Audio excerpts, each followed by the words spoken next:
welcome back. You are, of course, on Africa Update with me, Unathi, standing in for Lulu. Let's take you to this now. African Anti-Corruption Day was commemorated over the weekend, marking the adoption of the African Union Convention on Prevention and Combating Corruption.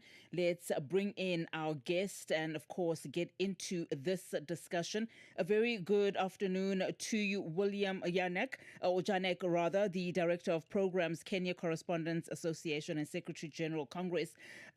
William, good afternoon to you. Of course, this is a serious conversation that we are having this afternoon. Give us a sense then in terms of just how much does corruption affect the economies of this continent, and how significant then is this theme when we talk about scaling up the promotion of integrity and anti-corruption actions across Africa? Thanks very much.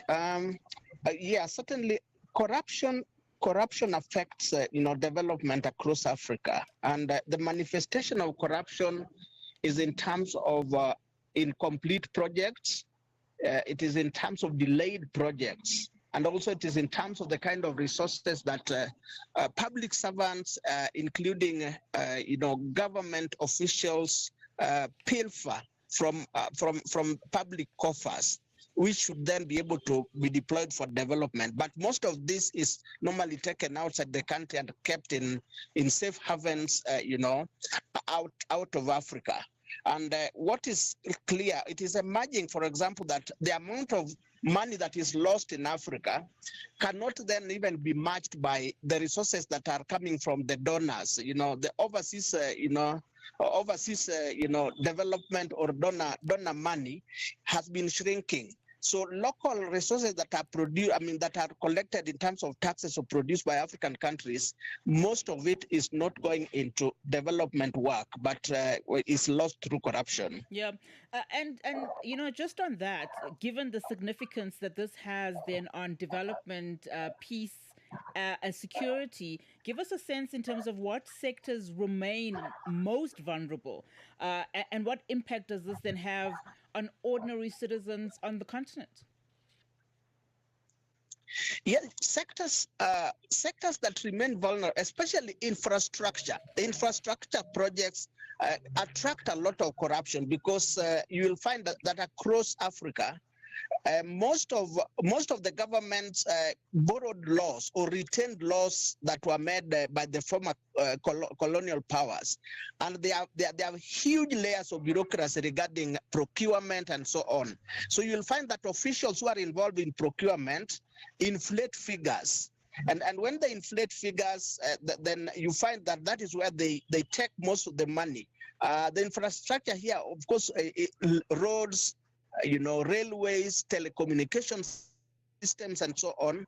And of course, in areas like mining, for example, that across Africa, we have minerals, and the public officials and the governments that are negotiating, terms with the conglomerates or the mining companies from elsewhere, they take a big percentage of this, and then it doesn't even help the local people. So this, of course, leaves a lot of conflicts because the environment is destroyed, and communities are pitted against one another and even against the government.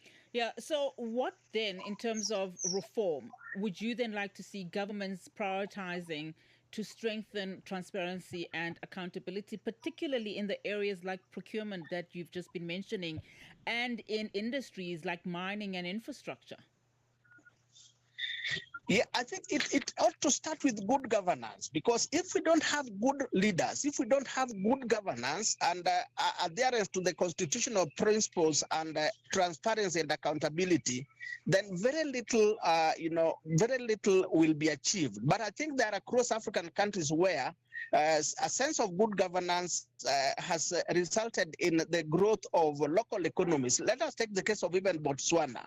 And a few other countries. I think even the case of South Africa, there has been some, there were systems that were put in place to ensure that, and of course, a number of other countries, even Northern Africa and a few in West Africa.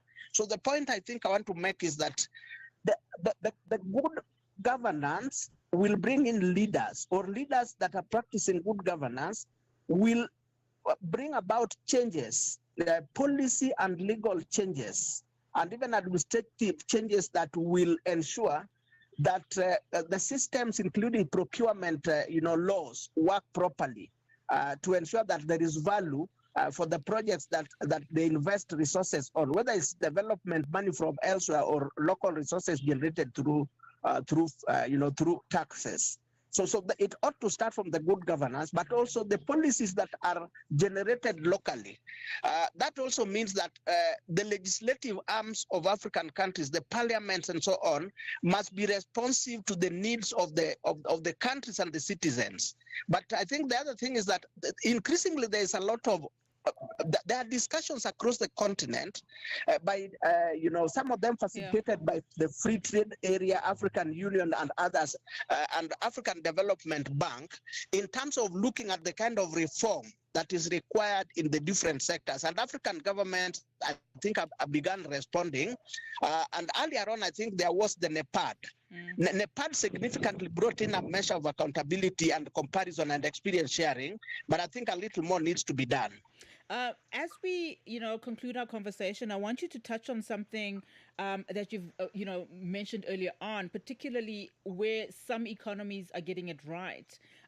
Is there a way in which, best practices can then be learned throughout the continent? Because particularly when you look at organizations or groupings like the SADC, the AU, that can possibly intervene here, where you have those countries that are still struggling in as far as, prioritizing transparency and accountability. What can be done here to take these small pockets of success and excellence, but also just make sure that we have that across the board?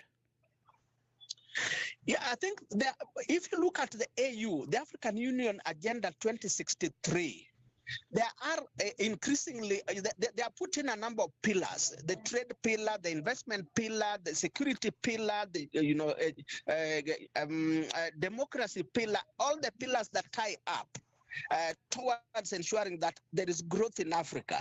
And if you look at the different committees or commissions that have been set up within the AU, and even the regional frameworks like East African Community, ECOWAS, SADC, and so on, many of these speak to the need to improve the systems. Yeah. So I think there is a lot of discussion that is going on around this, and at the continental level, there are many convenings, and I know, because I think there's a continental convening in Tanzania at the beginning of August. That even me have been invited. It is purely on infrastructure, and there you will find the different countries and agencies going to compare notes on what to improve. So I think there is a chance for countries to benchmark and improve the systems. Yeah. William, thank you so much for that. I think we heard you loud and clear, particularly as those AU pillars are concerned. William Janak, the Director of Programs, Kenya Correspondents Association, and Secretary General Congress